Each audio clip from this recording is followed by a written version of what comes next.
Dari hasil hitung cepat rekon pasangan Popo Ali Solihin, total suara yang dihimpun lebih dari 209.879.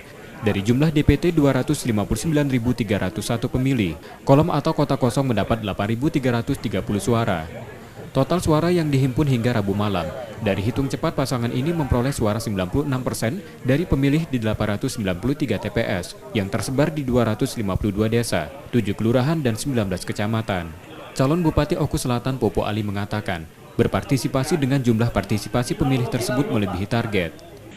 Kepada seluruh masyarakat, berpartisipasi dan menunjukkan doa dan dukungan kepada kami, sehingga hasil sementara yang sudah direkap dan dikumpulkan dari seluruh 19 kecamatan ini, alhamdulillah mencapai 96, sekian persen.